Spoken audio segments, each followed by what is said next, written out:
आगे देखिए, भवादृशा एव भवन्ति, भवादृशा एव भवन्ति भाजन्यम उपदेशानाम अपगत मले ही मनसी स्फटिक मणा विव रजनीकर गबस्तयो विसंति सुखेना उपदेश गुणा। अब आगे वो सुखनाश जो है क्या कह रहा है कि आप जैसे लोग भवादृशा एव भवन्ति, आप जैसे ही हैं। कौन? भाजना नाम उपदेशा नाम, भाजन का मतलब होता है पात्र। आप जैसे लोग ही हैं जो उपदेशों के पात्र हैं, यानी उपदेश देने योग्य हैं। आगे क्या कह रहा है? अपगत मले ही मनसी, अपगत मले यानी मल जिनसे निकल गया है ऐसा मन।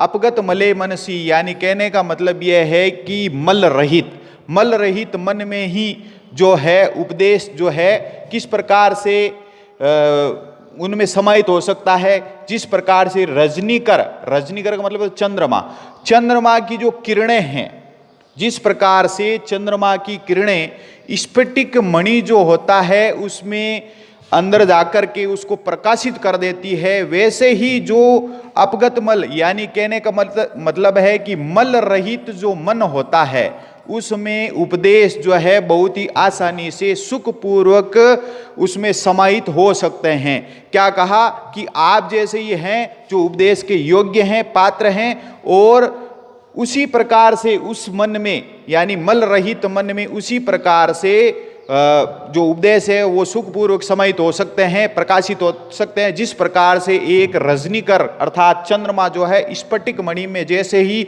अंदर उसमें प्रकाश होता है वो प्रकाशित हो जाता है, किरणों से जैसी किरणें उस पर गिरती है वो प्रकाशित हो जाता है। इस प्रकार से जो है उसको पात्र बताया गया है चंद्रापीड़ को, किसके द्वारा?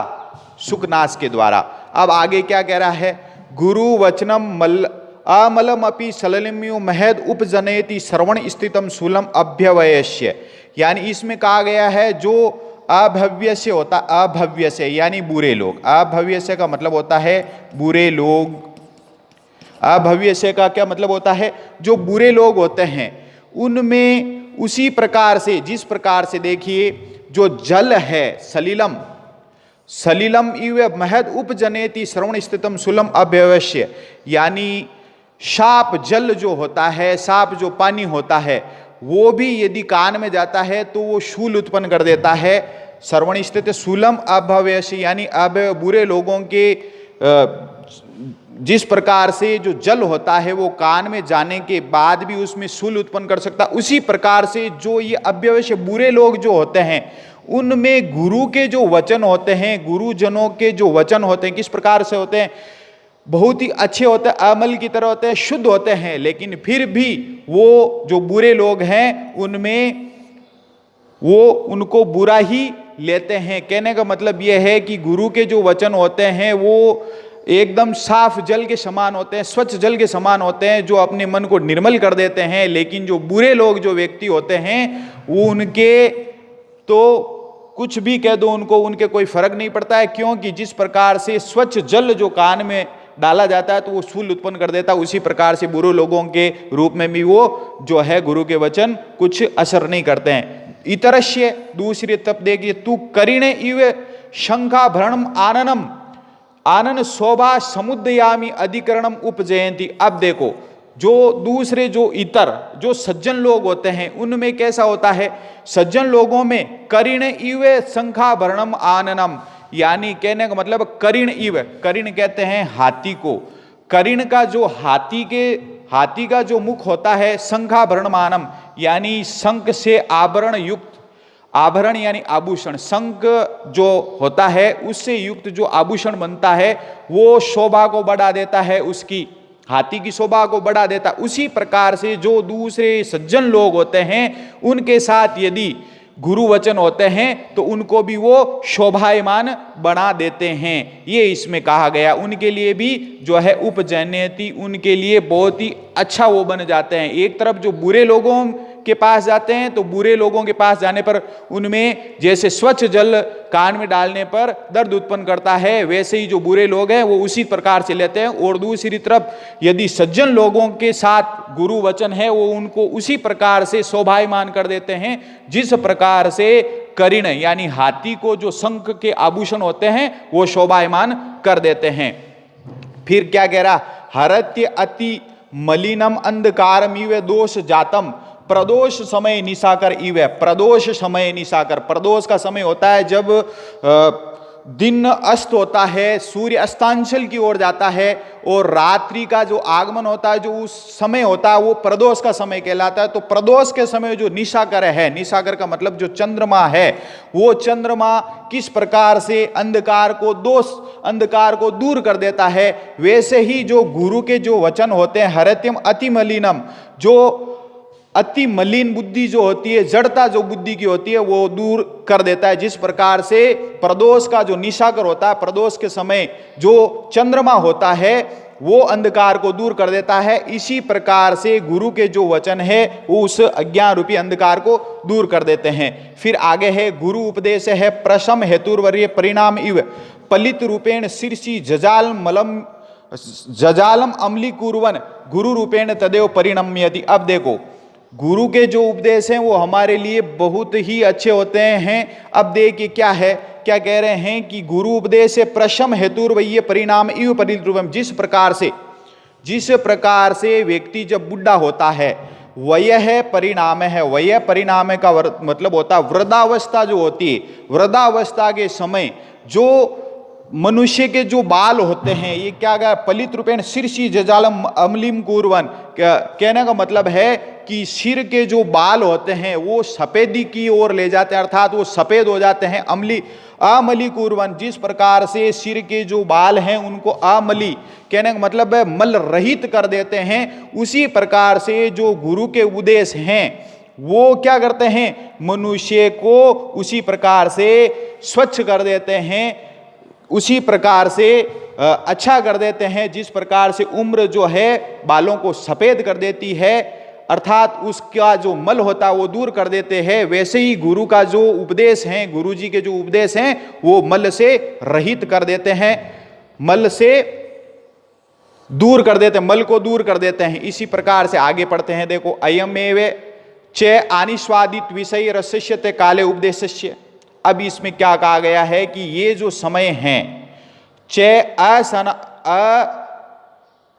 अस्वादित विषय रसस्यते काले उपदेशस्य। अब वो जो अपना सुखनाश है वो चंद्रापीठ को क्या कह रहा है कि यही अयमेव, यही काले उपदेशस्य, यही तुम्हारे लिए यही काल है जो उपदेश का सबसे अच्छा समय है, यानी उचित समय है।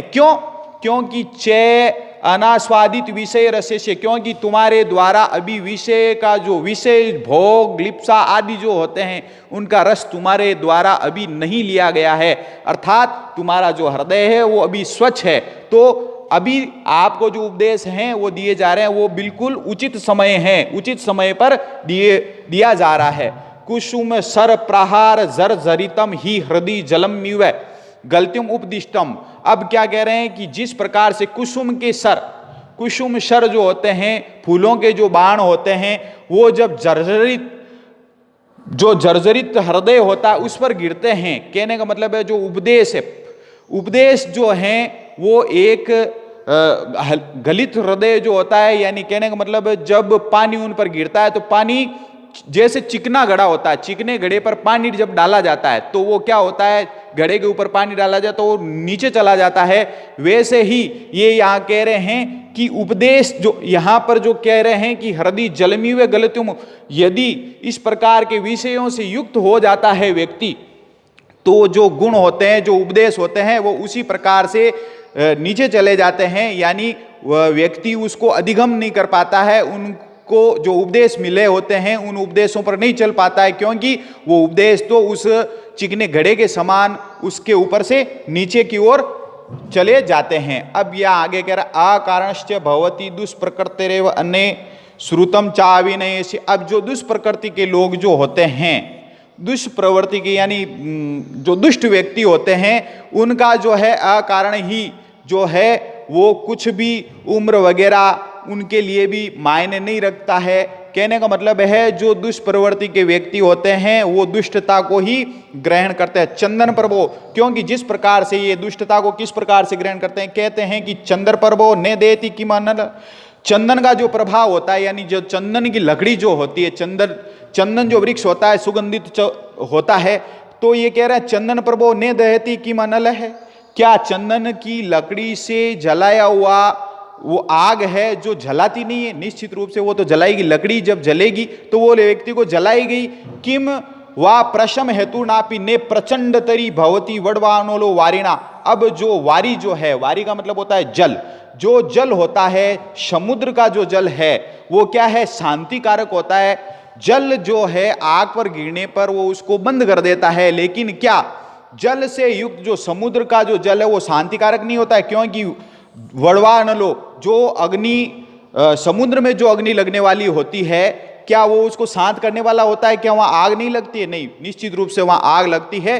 तो जो उपदेश है, जो बुरे व्यक्ति होते हैं वो उन पर कोई असर नहीं पड़ता है। आगे क्या कह रहे हैं, देखिए आगे कह रहे हैं कि गुरु उपदेश नाम है पुरुषणाम अखिलम अमल प्रक्षालनम क्षमम अजलम शनानम अनुपजात पलिता दीवई रूपय अजरम वरदत्वम अनारोपितम मेधा दोषो गुरु कर्णम। अब देखो गुरु उपदेश नाम, गुरु का जो उपदेश है वो नाम है, कहने का मतलब गुरु के जो उपदेश हैं वो किस प्रकार से होते हैं, क्या है उनका प्रकार। तो देखो क्या कह रहा, पुरुषणाम अखिलम अजल प्रक्षालनम क्षमम अजलम शनानम, यानी पुरुषों का जो अखिल, पुरुषों का जो संपूर्ण मल है, कहने का मतलब उनकी बुद्धि या उनमें जो भी बुराइयां हैं, मल है, उसको धोने में वो क्षम है, यानी क्षमता से युक्त है। गुरु के जो उपदेश हैं व्यक्ति के जो पूरे अवगुण हैं उनको दूर करने में, उनको जो है स्वच्छ करने में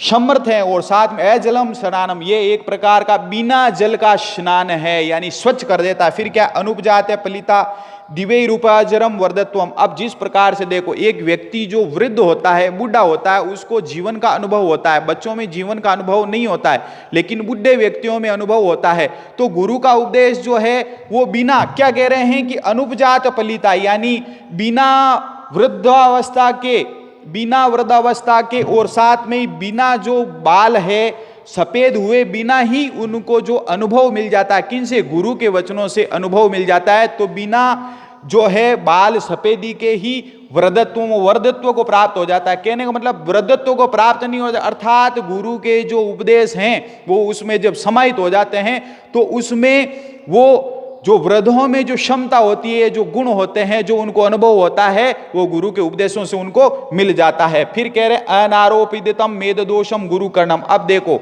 गुरु के जो वचन हैं, गुरु के जो गुण हैं, उनमें किस प्रकार से उनके नाम को भी बढ़ाने वाले, उसको भी मोटा, जैसे मेद दोष है, किसी व्यक्ति में चर्बी युक्त हो जाता है तो मोटा हो जाता है, लेकिन यहां पर जो गुरु के वचन हैं बिना चर्बी के उसके गुणों को बढ़ाने वाले हैं, उसके नाम को वृद्धि प्राप्त कराने वाले हैं। तो इस प्रकार के गुरु उपदेश होते हैं। और क्या कह रहा है, अश्वण वीरचनम अग्राम्य कर्णाभरम, ये भी एक आभूषण के समान है, लेकिन कानों के आभूषण के समान है, लेकिन आभूषण भी कैसा है, वो कह रहे हैं अश्वण वीरचनम, बिना सोने से निर्मित है, सोने का नहीं बना हुआ है।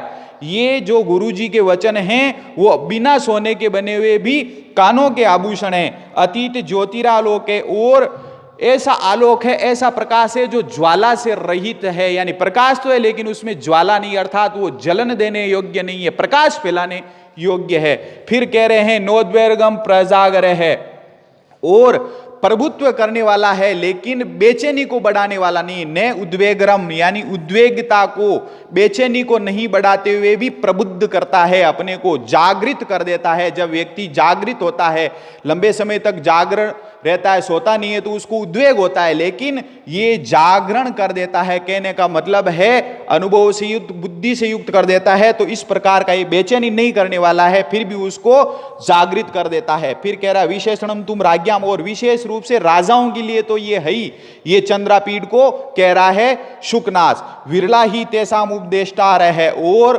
राजा लोगों को उपदेश देने वाले तो विरले होते हैं, क्योंकि राजा लोगों को उपदेश देना बहुत कठिन कार्य है, क्योंकि राजा लोग जो होते हैं वो किसी की सुनते नहीं है, और सुनते भी हैं तो मानना कोई ज़रूरी नहीं, क्योंकि उनमें तो ऊपर की जो बातों में बता दिया गया है कि दर्प ज्वर जो उष्मा होती है वो बड़ी खतरनाक होती है। तो इस प्रकार से उनको जो है अपने जो कष्ट या एक मिनट, क्योंकि उनको जो उपदेश देने वाले होते हैं वो तो विरले मनुष्य होते हैं राजा लोगों को। फिर क्या, प्रति शब्द की राज वचनम अनुगच्छति जनो भयात। अब क्या कह रहा है कि जो राजा लोग होते हैं, कई लोग तो भय से ही राजा के वचनों का अनुसरण करते हैं। प्रति शब्द यानी ध्वनि, प्रतिध्वनि जो होती है उसके समान राजा के वचनों का वो अनुसरण करते हैं, राजा की हाँ में हाँ मिलाते हैं। कहने का मतलब यह है, राजा ने कह दिया यस तो यस, हाँ हाँ, तो वो ऐसा करते हैं। उद्देश्य मनापि ने शृण्वन्ति, और यदि उनको उद्देश्य करके, राजा लोगों को उद्देश्य करके कोई बात कही जाती है, लेकिन फिर भी ते ने शृण्वन्ति, वो सुनते नहीं है। राजा लोग कहाँ सुनते हैं। फिर आगे कहा श्रवणंतो अपि च खेदयन्ति हितोपदेशवासिनो गुरु ने, और यदि वो सुनते भी हैं तो क्या कहा, श्रवणंतो अपि च, सुनते भी हैं तो हितोपदेशवासिनो गुरु ने खेदयन्ति, यानी जो हित का उपदेश करने वाले होते हैं उनको तो वो कष्ट ही पहुंचाते हैं, यानी उनकी हित की बात कर लेते हैं तो उनको कष्ट ही पहुंचाते हैं। अहंकार दाह ज्वर मूर्छान कारिता विहिला ही राज प्रकृति, राजा की जो प्रकृति होती है वो कैसी होती है, वो अहंकार के दाह यानी मतलब जो ध्वनि हो, अग्नि जो होती है, अहंकार की जो ज्वाला होती है उसमें ही वो उसको मूर्छित करने वाली होती है, और ऐसी राज प्रकृति होती है। फिर कहा अली का अभिमानो उन्माद कारिणी धनानी, और जो धन होता है, धन का जो मद होता है, पैसे का जो मद होता है, वो क्या है, एक मिथ्या अभिमान को उत्पन्न करने वाला होता है। धन का मद एक झूठा अभिमान पैदा कर देता है। राज विष विकार तंद्रापदा राजलक्ष्मी, और राजलक्ष्मी के बारे में कहते हैं, राजलक्ष्मी जो है वो राजविष के समान तंद्रा को बढ़ाने वाली होती है, अर्थात आलस्य को बढ़ाने वाली होती है।